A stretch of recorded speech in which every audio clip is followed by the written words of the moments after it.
Welcome to the Period Recovery Podcast. I'm your host, Cynthia Donovan, registered dietitian and period recovery expert who has been where you are. This podcast is for the active, high-achieving woman who feels like she's doing everything right in her life, but her body isn't responding.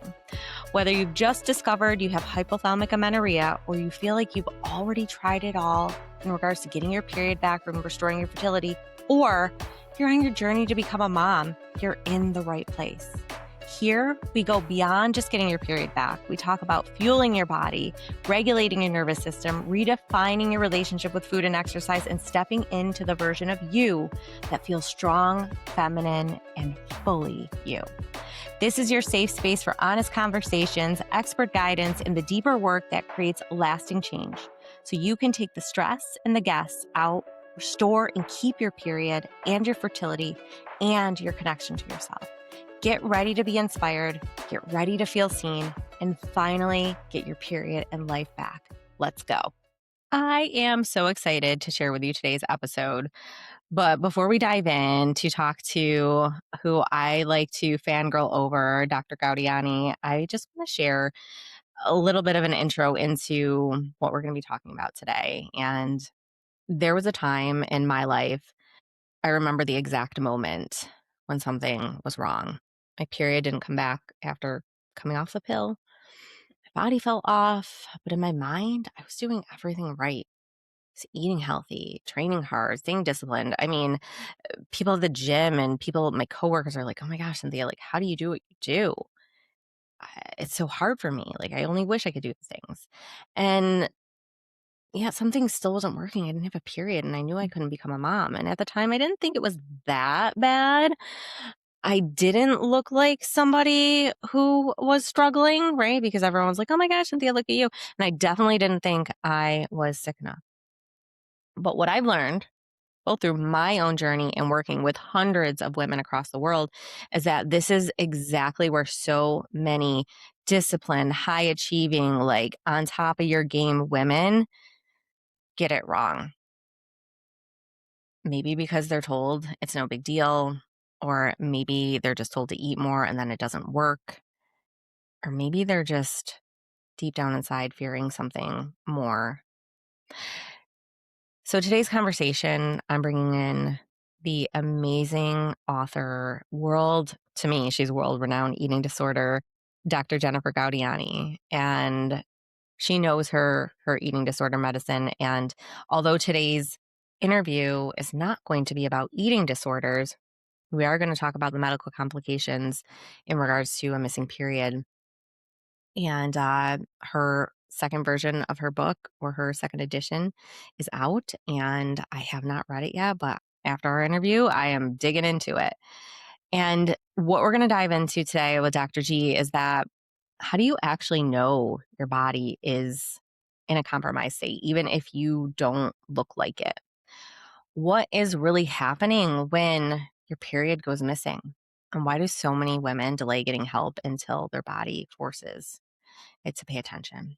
And if you've ever questioned whether your experiencing is serious enough, this episode is going to give you a lot of clarity into why. So let's get in it and welcome Dr. G to the podcast. Hi, Dr. G. Welcome back to the podcast. I am so psyched to be back with you. Thank you for having me.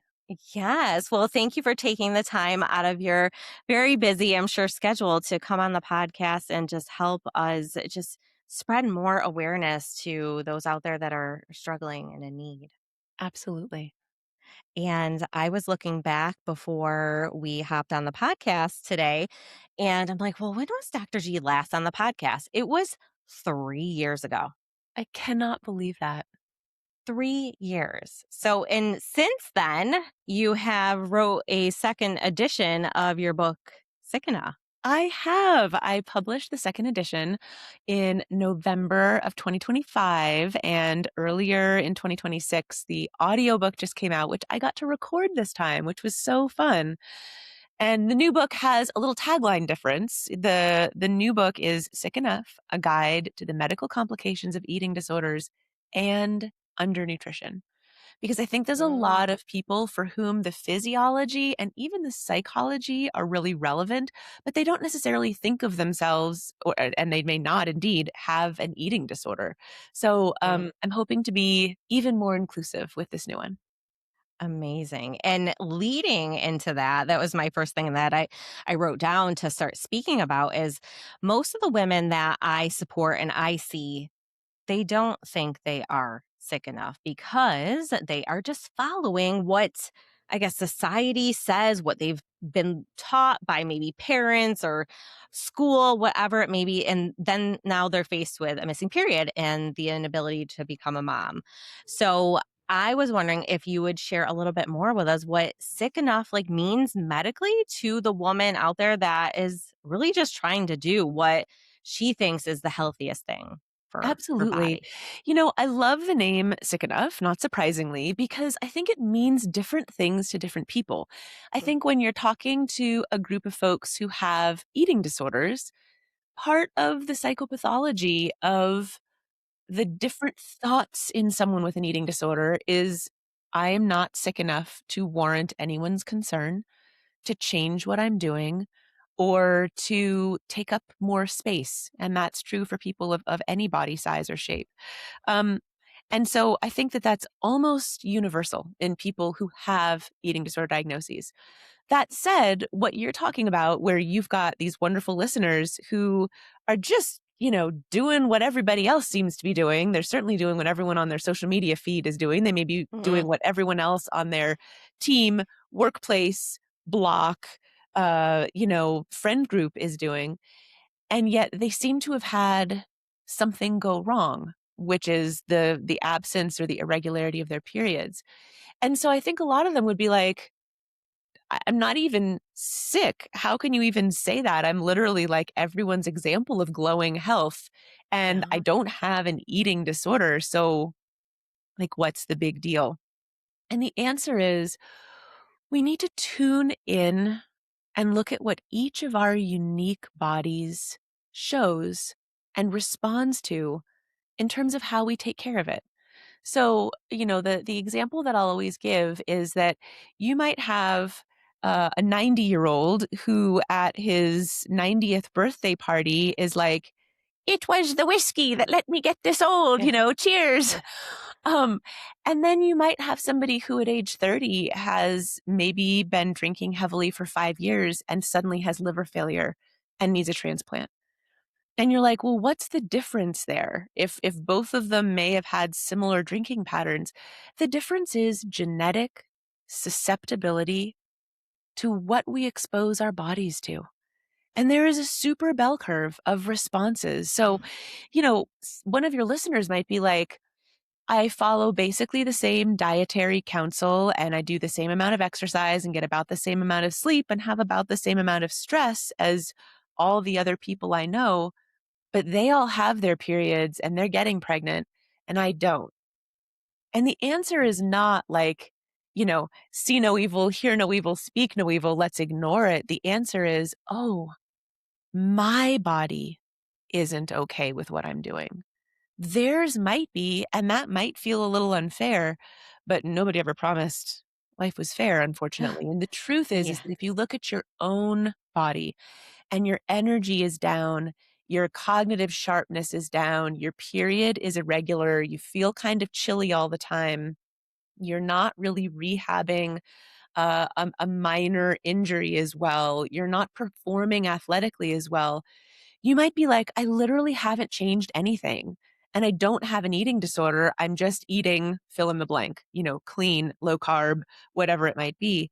The answer Yeah. is your body is so smart and magnificent that it's telling you it's not okay. And Mm, that's what makes you, quote unquote, sick enough to change what you're doing and to recognize that your body needs something different and probably it needs something more. yeah. And that was so well said, Dr. G, and how you tied that in to being sick enough because that trap of comparison to other bodies is so real. And it's like, I think about my own experience because I had lost my period way back, oh my gosh, long time ago now. And I just remember CrossFitting and like working out like a mad woman, eating clean, maybe paleo, who knows. And I'm just like, but I don't understand. And as a dietitian, like I went to college for this. Like, and all I could remember is like, well, this doesn't make any sense. I don't have an eating disorder, same exact words. And even I'm a dietitian. I read it in my medical nutrition therapy book, and it says, quote unquote, in order to have a missing period, you must exhibit the following: a low BMI, female athlete triad, and an eating disorder such as anorexia. And I'm like, oh, check, check, check. I don't have any of those. So, and then uh, dip into the comparison syndrome of, oh my gosh, but she works out more than me and she eats less than me. And oh, I'm not even losing any weight. I must be fine. Like that calories in versus calories out bull. Um, yeah, that I learned as a dietitian in college. So imagine the like back and forth of like, whoa, wait a minute. Like this, like logically and scientifically, at least the science that I learned, doesn't make any sense to what's happening. Oh my gosh. I can't tell you how long I stayed in that loop for. So many do. Yeah. Because we also get fooled by our own mistaken tendency to judge someone's function and their health and even their sort of work ethic or their goodness by what their body looks like. Oh yeah. And, when you're in the kind of body that people comment positively about, it can be really tricky to convince yourself my body is not actually as well as it could be. And I think that's the trick. I think it's really challenging when you might look back on your own health past and be like, gosh, in so many ways, I'm taking better care of myself than I used to in ways that society agrees Yeah. with. How is somebody telling me I'm not well? And I think it's really helpful to figure out where the motivation to treat your body a certain way comes from. If Mhm. it's truly primarily, and I talk about this a lot with my elite athlete patients, if it's truly primarily from a place of, I want to perform as well as I can at work, in my home, in my sport, um, and I'll do anything I need to in terms of work ethic to make that happen, then when someone finally says to you, in order to be fully optimized in those ways, you need to eat more.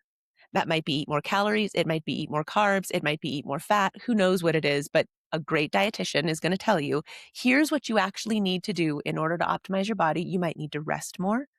You might Mhm. need to find some periodicity in terms of like when you're really pushing yourself hardest and when you let your body recover and rest. And you'll do that without a lot of second thought because you truly just want to be well. But I think when people stall on those changes and Mhm. they're like, ooh, I don't know, that shows that actually fear is kind of the internal motivator. Even if Mm. cognitively you're like, no, I'm just training for this marathon. If you're not doing the dietary changes, then there's at least some meaningful piece of fear about weight Mhm. gain, about body change, about losing control over your relationship with food if you ease the rules. And that's where we get to do beautiful work. Yes. And I'm so glad you mentioned that because it is so much more than just, yeah, just eat more and rest more and, just do it. It's really a big, big identity piece, right? Of like getting all this beautiful praise, like, oh my gosh, like I'm just gonna throw myself under the bus with examples. It's like, oh my gosh, top CrossFit athlete in the gym. Look at your body is so fit. And then I remember going to work later that day after I actually finally found out I had HA, because that's another thing. And I want to get into that. Like you miss a period isn't a big deal. Um, that's that's probably a whole nother podcast episode. But I remember going to my coworker and she was pregnant. She's like, "Oh my gosh, Cynthia, I wish I could get up and work out at 5 a.m. And I wish I could pack this healthy lunch. And I wish, and oh my gosh, you're this and you're that." And I'm like, "Oh my gosh, like I do things that most of the world can't or, Yeah. has struggles with." Right. And then it's like, whoa, whoa, whoa, wait a minute. You're asking me to like do the opposite of everything I'm being praised for? Yeah. It's Oh super my, hard, especially because so many of us achieve in life because we have a little bit of extra sensitivity to that external validation. We can say yeah. to ourselves all day long, "Hey, I'm proud of you. You're doing a good job. You're living by your values." But, somebody says to you, "I'm impressed with you." Oh my gosh, that feels so good. And I Yes. think it can be helpful to liken it to the use of illegal anabolic steroids. If someone uses illegal steroids, they might quote unquote look great. They might perform really well, but they're putting something in their body that is harmful and it's going to be invisible to the outside world. And in order to actually honor not only the rules of their sport, but their actual health, they may have to choose to stop doing that. And their body might change in certain ways. Their performance might change in certain ways, but they're actually doing the thing that's healthy.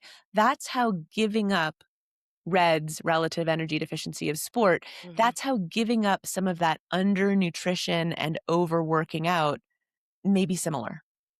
Yeah, absolutely. And I was just thinking when you had made that example, because I'm working with these women day in and day out that I see this constant tension of like wanting health and whatever health means, like great performance, body, whatever, but also not wanting to lose all the things they know and all the things that have externally validated them, and kind of lose their identity, if you will. Yeah. So, Well, and and it's I, worth digging into, I think, even more because um when we when we face someone and we say, "Look, you have hypothalamic amenorrhea. You're not getting periods or they're intermittent, and we've done a bone density, and your bone density is not yet abnormal, but it's probably not as good as it should be given that you're an athlete and given your age. Probably we need to make some changes." It's really telling to what degree people's immediate response is, everything's going to go to shit. Like everything is at risk now. My body appearance is at risk. My performance is at risk. And that, again, that helps you understand that when our beautiful human cave person brains are exposed to restriction of any kind, even if mm, there's caloric adequacy, but there's not enough carbs, for instance, we start getting funny. We start getting rigid. We start getting binary about like, if it's not perfect, it's a disaster. And even in the act of thinking that, which by the way, no one should feel shame for, it is superhuman and it's very, very, it is like the norm when you're under eating. That's a way of showing yourself compassion and being like, oh, it's not just the period.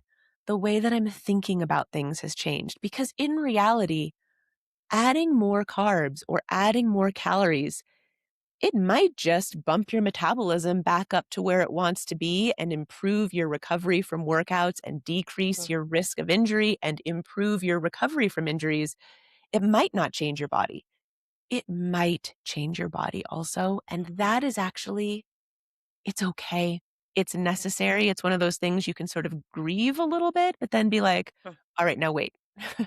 What do I really care about most here?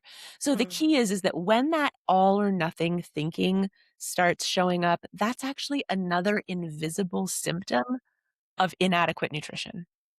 yeah, yeah. And I appreciate you sharing that because I wanted to talk about the invisible symptoms of not eating enough.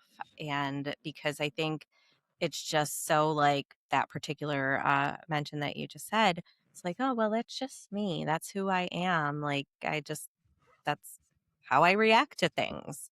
And that really isn't the case. It's not just who you are. So I like to say there's this like layer that we haven't quite uncovered yet of who you truly are Mm. when you are adequately nourished and rested. Yeah. And yeah, so we can't literally judge a book by its cover in all the ways. So going into, I do want to come back to talking about just hormonally what's going on, but while we're on the topic of invisible things of undernutrition, because sometimes periods don't go missing. Let's face it. Let's talk about the, I guess, biggest ones. And I'm going to share the ones I see often, which is what you just mentioned, that like high, like anxious, perfectionist, all or nothing kind of thinking, slow heart rate, digestion is off, cold hands, feet, low blood pressure, crappy sleep, normal labs. So those are, I would say, my top like things that I see. So is there anything else you would add to that list? And if so, like, would you talk a little bit about any of those that I just mentioned? I mean, that is such a good list. That was beautifully summarized, I must say. I might add hair thinning potentially Mm, and a little more fragile skin. Like if you bump up against something, you might be more likely to mark your skin or get a little bruise okay. or heal your skin a little slower. What's key is that all of those are united by being symptoms of a slowed metabolism. And the metabolism is slowed because you're not nourishing yourself enough. I think in my generation, I'm about to be 50, and in the generation before, there was some glamorization of like, oh, if you don't get your period, you're just training right. Or, oh, Oh if yeah. you're a chilly person, that's sort of a sign that you're in a slimmer body. And there were these like wink, wink proxies of weight stigma and thin privilege that were passed down from aunt to niece and mother to daughter. And obviously, people of Mm, all genders are affected here. Um, but we have to sort of name that. The actual science is when people have any one of the symptoms you just mentioned, much less several, all it means is that your cave person brain has slowed your metabolism to match how you are eating. And it has slowed your metabolism. That is, it is burning fewer calories a day by slowing your digestion, slowing your heart rate, making you feel chillier, making you feel less energetic, giving you crappy sleep. Um, a- and those are symptoms of slowed metabolism. And, you know, regardless of somebody's body shape or size or how deeply they were, you know, raised in a culture of diet culture and fat phobia, most people are like, no, I'm not going to like select to have a slowed metabolism. You know, you can have a slow or a fast metabolism in any body size, and people do. It's just the act of under eating that slows your metabolism. So when people are like, hmm, I might actually just follow my dietitian's advice and I might bump up my carbs, I might bump up my snacks, my caloric intake. Suddenly they've got warm hands. They're the ones throwing the blankets off at night instead of huddling up against a warm partner. You know, their digestion is faster. They're pooping more easily. They're getting to sleep more deeply. That means your metabolism is faster again, and people heal their metabolism through nourishment. There is no guarantee that they will stay in exactly the body appearance that they were before. And that's really scary for some folks. The degree to which it's an impediment to changing self care behaviors is the degree to which they might think about getting a therapist and thinking through some more eating disordery type things. Um, but the truth is that all of those symptoms mean you have a slowed metabolism and more food will heal that. mm. Yes, yes, absolutely. And just by, you know, doing that, so many things improve. And probably more than what's just on the list that I just shared, right? And, you know, I think where a lot of people run into, I don't want to say problems, is that and I don't want to bring providers in because I know everyone doesn't have, you know, the training and expertise in eating disorders or disordered eating, but they're very often dismissed by providers or even perpetuated by them, and which sends our people that are struggling with this into like, this isn't this isn't a big deal. My doctor said it's great. My heart rate is low, or like, oh, digestion, everyone struggles with a little digestion issues. Let's just get you a consult to the GI doctor. So I don't know if there's anything you want to say on that, Dr. G, because it just, I know there's not enough information, enough time in the day to like get all the education to every single provider out there. But it just hurts my heart some that, I was included at this point where I spent 5 years trying to search for answers. And, so anything you want to share in as far as encouragement or advocation when it comes to people listening? As much as anything, I want to just validate, yes, you are experiencing that. Like that is happening. And a lot of the times, if we're being frank, your doctors are doing the same stuff you are because they think that's what's healthy. They're caught up in that Mm, same whirlpool. And so, yeah, if they see themselves in you and they're seeing this like high achiever who's really disciplined, who's working out and quote unquote eating healthy and all of this stuff, they're going to be like, they just don't know. They don't know. mhm, They're influenced by the same pressures that you are too.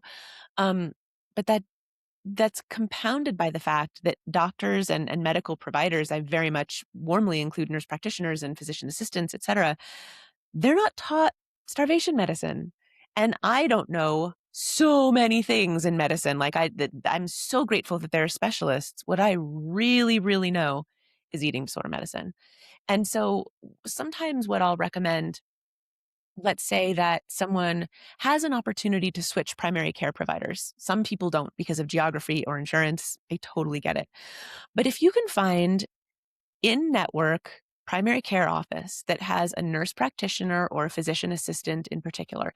And I'm saying that because in all likelihood, those may be the folks who are a little bit more curious, a little bit more mhm, open, a little bit more flexible, maybe less defended. I love being an MD, but we can have some trouble on those mhm, fronts. If you can go to them and say, or call the office and be like, who is your most popular nurse practitioner? Who do the patients love? Book an appointment with that person.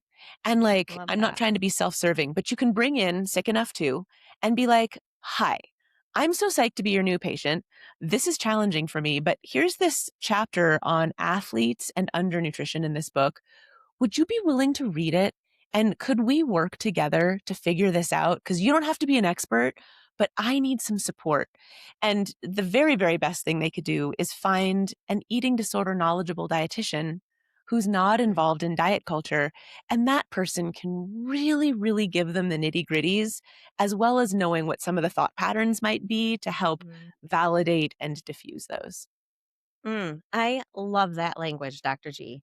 Of because I'm always telling my my girls, I'm like, bring because I have like a one-page fact sheet for those that are just kind of figuring out like their missing period is not normal and stuff. I'm like, just bring this in to your doctors. But you just said that so beautifully and so like not like damn it, listen to me, Right. The look at this is what know? That's not gonna fly. So yeah. Yeah. So I love that language. And I'm always like approach it, with curiosity. Just say, I have this resource. Would you be willing to read it over or just, explore it with me? And, it's like not every provider is going to know everything about everything, right? Just like you said, eating disorder medicine.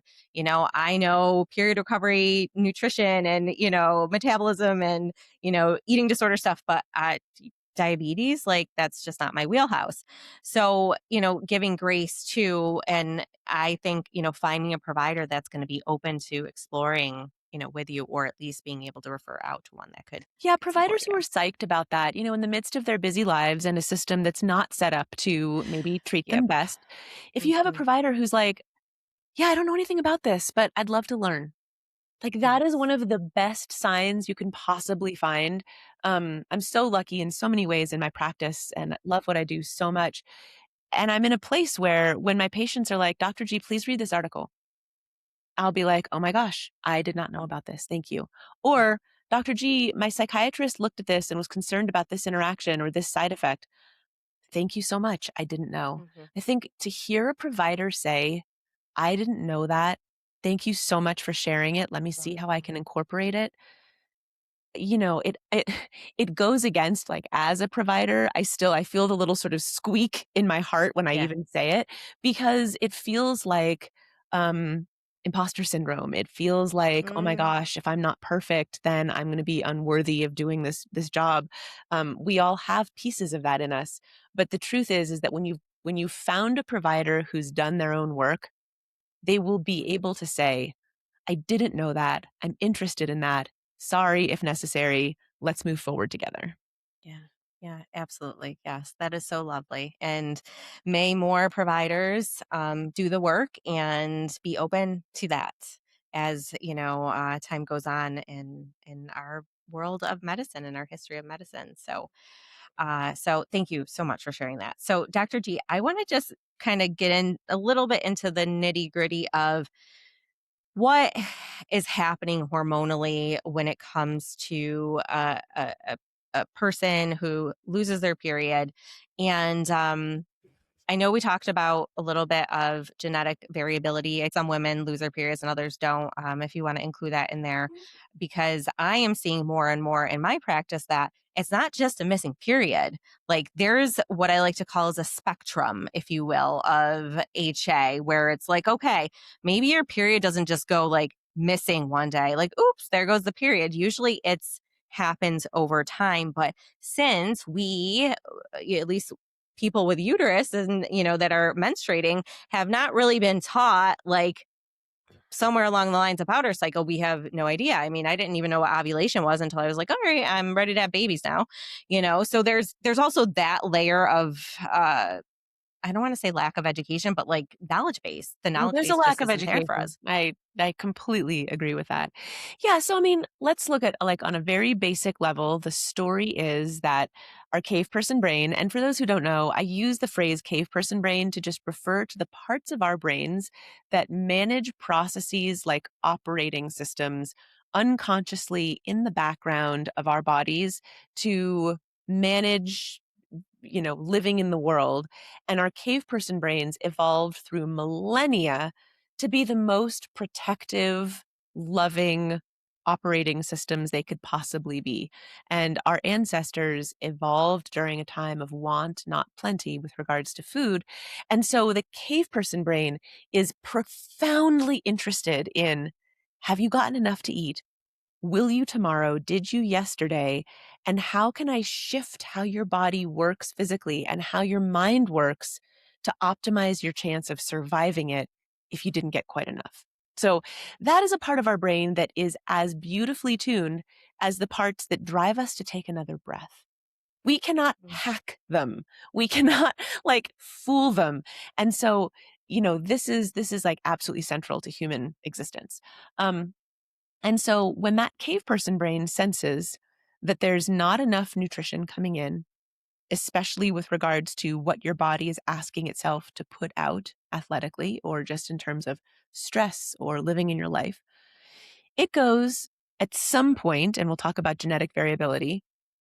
Okay, cool. There's just not enough nourishment right now for a couple of things. One, sex drive. That takes energy. Two, having sex. That takes energy. Related to sex drive, typically. Three, losing blood every single month, which is a vital body resource. Four, getting pregnant, sustaining a pregnancy, and then taking care of a baby.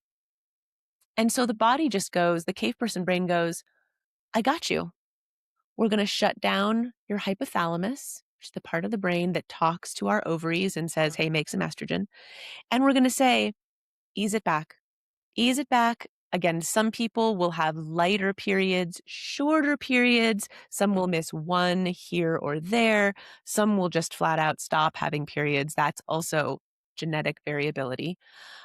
And the body shuts down our estrogen levels typically to less than 50. If you see it on a lab form, I don't actually remember right off the bat what the units are. Um, and it's protecting us. It's yeah. protecting us. And the problem is that for those who want to get pregnant or who want to have sort of a more regular for them sex drive, that's going to be problematic. And then the other problem is that low estrogen makes our bones resorb faster. That is, bone density is always being made and taken away. And if you have low estrogen, bone density is taken away much faster. If you then add that to not enough nutrition, you don't build bone like you should. So you have two hits on why you can start to lose bone density, which, besides the fact this is the skeleton we've got to take us the rest of the way of our lives, you're going to have athletes who have a lot more stress reactions and Mm. stress fractures, which are going to keep them out of their sport or off the stage if they're dancers, etc. Um, and then you've got really serious down the stream complications of a skeleton that's not as strong as it needs to be. That's the essence of it. And then the Yeah. genetic variability is, look, I have plenty of patients who are in super low BMIs who continue getting a period every single month. And they think to themselves, Yeah. I'm clearly not sick enough. And then I've got Mm. patients who are in higher higher weight bodies or who have been fully recovered from their eating disorder, full weight restoration, no eating disorder behaviors, and it takes them 2 years for their period to come back. This is genetic. This is genetic metabolic differences. Mm. Um, and we can't really control those. And so rather than try, what we just say, like I said at the beginning of this, was let me look at my personal body's response to this and show up for it. Yeah. Yeah. And thank you for sharing all that. And I think that really goes along the line of this genetic variability that's out there is like there is no one size fits all approach to, and I'm just going to talk, I'm not even going to go into the realm of like eating disorders, but just for a woman that has lost her menstrual cycle or is getting a regular cycle, there's just no blanket approach. And I think out there now, Dr. G, there's a lot of noise in this missing period space. I feel like it's becoming a little bit more talked about, if you will, Yeah. which is great. But also, I think it for that particular person that's out there struggling more deeply than I just need to eat more food and rest, like kind of what we were talking about, the identity piece and all that, like getting support and not doing it alone and just thinking you could maybe perfect your way into recovery where it's like, well, the rules are now I lost my period. I need to eat more and I need to rest more. Right? Yeah, that's so right. And there's a few more pieces of this that I think are important. One, some of your listeners may now have kids who are starting to get Mm, periods and who themselves may be athletes.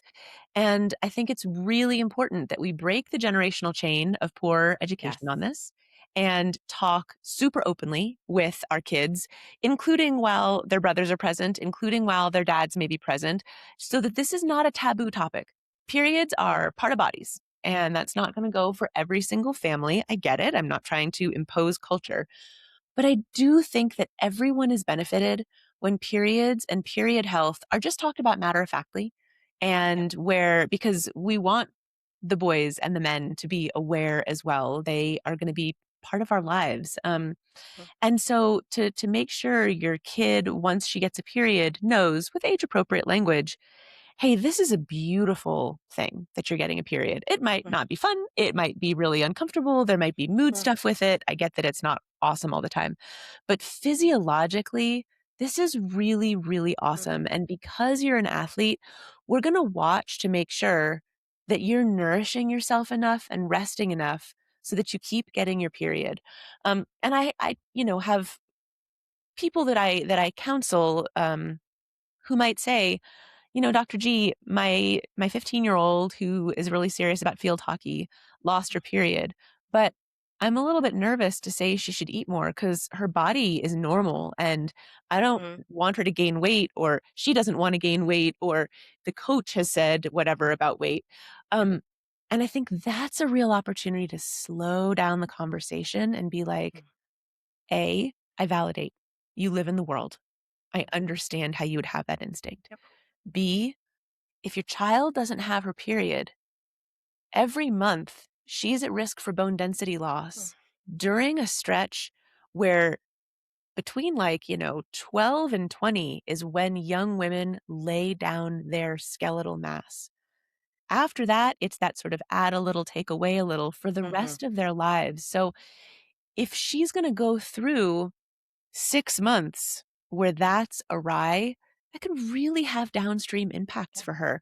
And so what we have to do is slow down and be like, ideally, let's get a dietitian involved. Yeah. Let's find out, sort of broadly speaking, is this mainly caloric inadequacy? Are there macros that are being missed? And can we talk openly about how, okay, I understand that some people, when they increase their caloric intake, their weight doesn't change at all, their metabolism just rises. And some people, when they increase their caloric rate to the levels necessary, their body will change some. If that's the body you need to live in to be healthy in the long term, then that's the body you need to Mhm. live in. And P.S., there is no one who lives forever in their 15-year-old body. There's an interesting sort of over fascination, I think, in my generation of moms. My daughters are 17 and 20 now. There's a little bit of an over fascination in some, of course, not all, with the look of the mid teenager body. I know that I have heard about envious comments as moms sit and watch their daughters play tennis. Oh, look at her. Oh, look how beautiful she is. I wish I still looked like that.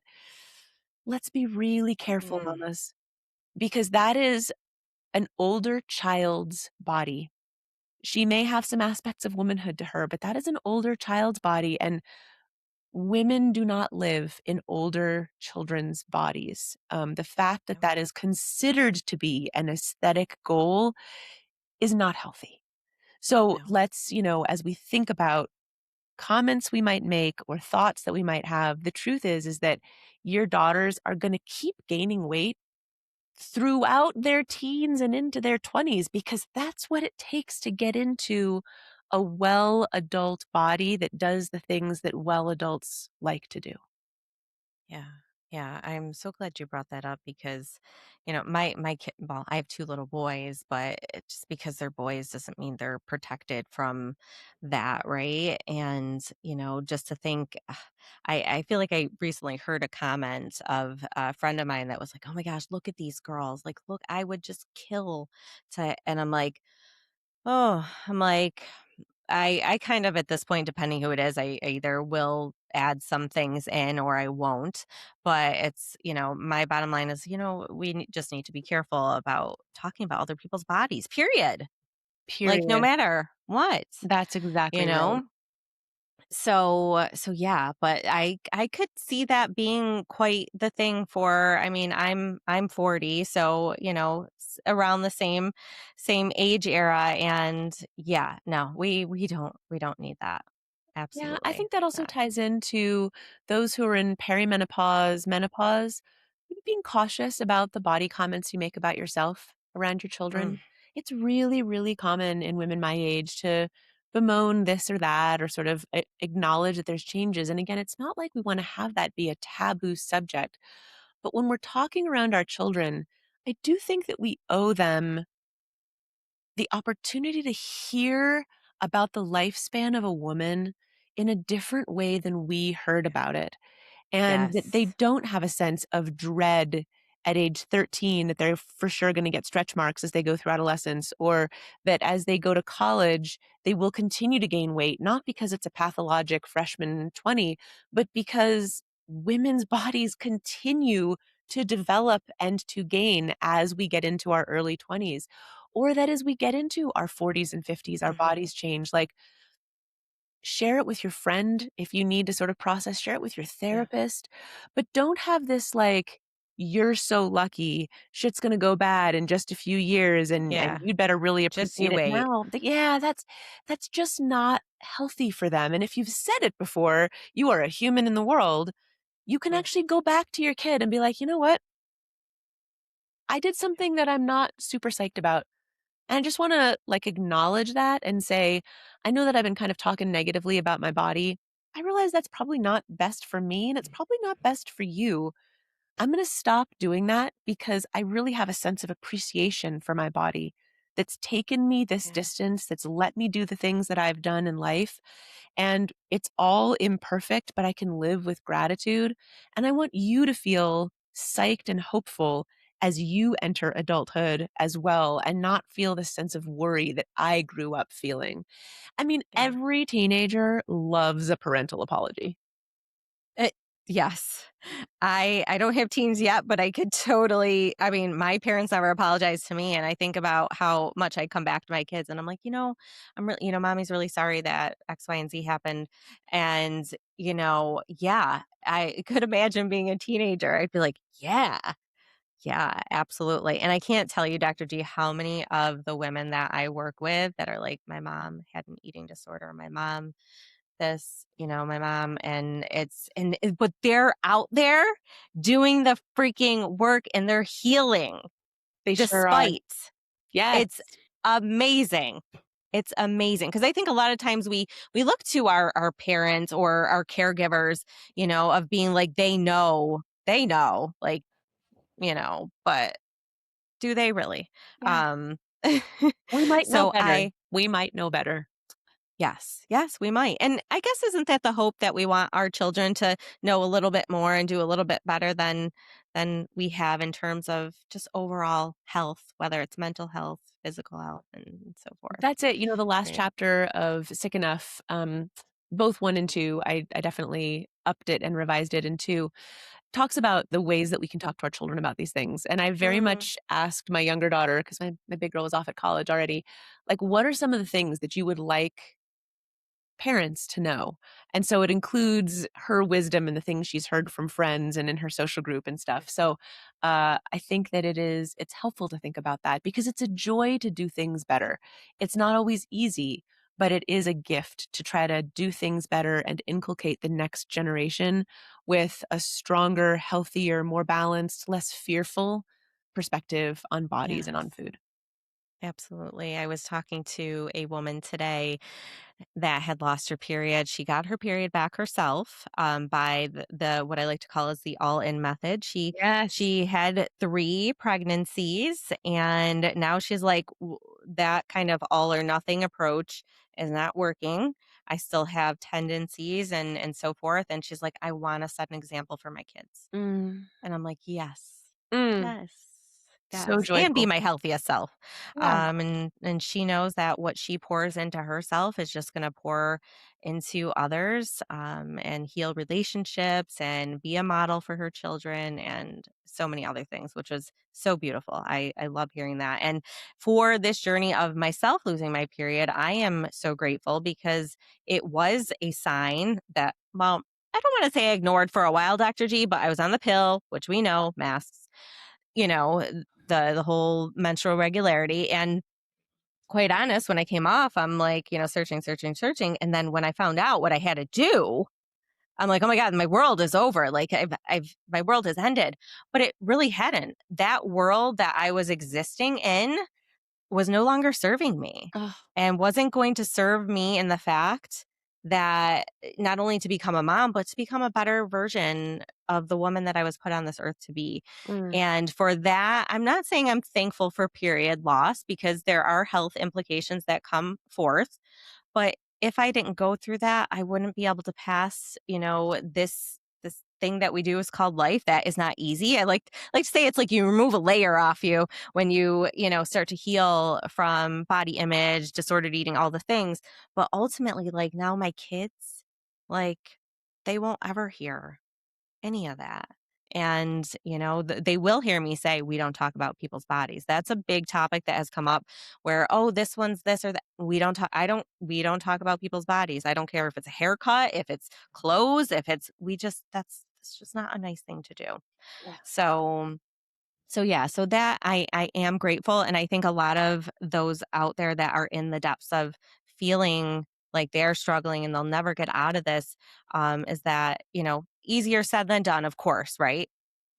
We know there's much more attached to it, but if you get the right support and you put in the effort to become the healthiest version of yourself, oh my gosh, the sky is the limit It really for is. you and your future generation. Yes. Yeah. And Dr. G, is there anything else that you would love to add in about our conversation?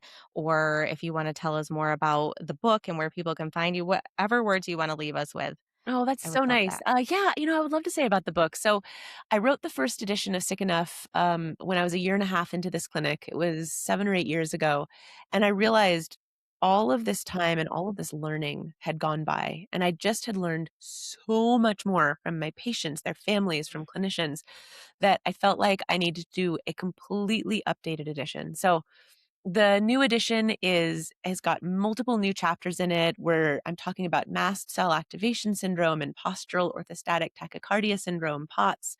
I talk about neurodiversity, Mhm. ADHD, autism, really complex digestive stuff that no one can figure out because it's hard to see anything on an endoscopy or a colonoscopy, but where it can be so harmful in people's lives and yet really treatable. Um, and I talk about sort of big picture recovery themes, and I feel so good about the new book and feel like it's a lovely resource, because of the way my publisher kind of, uh, allocated it this time. It's more information for about half the cost of the original book, which feels Mm. great, 8 years later. So, I hope that if Yeah. people are intrigued, no one's gonna read this cover to cover unless you wanna get to be a I super will. cynical nerd, Like, people who really love to learn will read it cover to cover. Others who are like, "I have limited time," read the intro, read the conclusion, and look at the 2 or 3 chapters that feel relevant, because I think it's really better than the first one, and I feel really proud to put it in the world. Amazing. Well, I am definitely going to pick it up. And it's been on my to-do list, and I'm like, now that you just shared all that, I'm like, because I was reading the first version last night before I was going to sleep to prepare to chat today, and I'm like, oh, I forgot how much I love this book. Oh, And it's now so nice. and now you said this one's better. I'm like, okay, I'm going to get it. And I will include a link to the book in the show notes, so it'll be easily accessible for anyone to purchase. And where else, Dr. G, can people find you? Yeah, so, our website is gaudianiclinic.com, which is GAUDIANI clinic.com. On socials, we're at Gaudiani Clinic, and you can trust that we will never post any diet culture-y stuff. It's really good, wholesome, scientifically relevant, psychologically sound information. And, I have 3 brilliant partners, and between the 4 of us, we're licensed in 48 US states. So we do telemedicine Amazing. all over the country and love taking care of people, who do have some of these medical complexities like digestive stuff or weird allergies and food doesn't really sit right, but they don't identify as having an eating disorder. We do that work as well because we think we really know well how to guide people through it. And we Yeah. do a Well, lot of work with athletes too. amazing. Well, I am more than certain that you guys do, and I've had maybe a couple clients come through in the past that said they've connected with you and your practice, which has been amazing because we need more of this out there. Yeah. We need more, totally need more of this. And so I just want to say and reiterate, like, if you're having trouble talking with your provider, bring the book. I also want to add in there, I have this like little, I call it my HA fact sheet where I have the common misconceptions of like, just go on the pill, or here, just take progesterone, it'll kickstart, or your labs are normal. So I have that there where if need be, you can share that with your provider as well. So I'll include that in the show notes. So I just want to say, knowing of this is one thing, right? Having all the facts, because I think we're really good at it collecting facts and research. Our our clients are probably right, Dr. G, like get all the Amazing. research, but actually changing the health of your body, requires a different level of support than just research. So just remembering that, and I just wanted to share that. So I love that. Such good advice. yes. Thank you, Dr. G, so much for being here again. And perhaps, well, this will be a maybe every couple year or so year thing, depending on Sick Enough. Maybe a third, edition comes out or another book. Never know, right? I'm guessing SE2 is my last, but I will come anytime you say. Thank you so much, Dr. G. Thank you for having me. I hope you enjoyed listening to that episode as much as I enjoyed recording it with Dr. G. She is such an amazing so much knowledge, and just a beautiful human. And I just wanted to pop on here quick before you guys go about your day and just share if this conversation brought up anything for you. I really want to give you one clear next step. Sometimes there's a million things we feel like we can do. And if you are in a place where you are not being heard by your doctor, I want you to bring this free AJ fact sheet that I created that walks you through exactly what to look for, what to ask your doctor, and how to advocate for yourself, especially if you've been dismissed or told everything looks normal. Because understanding what's happening is one step, but actually changing it requires a different level of support and direction. And you can grab that in the show notes. And if you feel like you're past that point, I want you to reach out directly and let's connect on a period recovery discovery call, which I will also include in the show notes. And if this episode especially resonated with you, I want you to send it to someone who needs to hear it, because chances are they're also thinking that maybe this is not that big of a deal.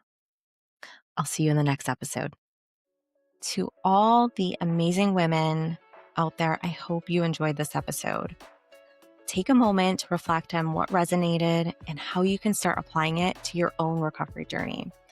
I truly want to thank you from the bottom of my heart for being here and listening to the podcast.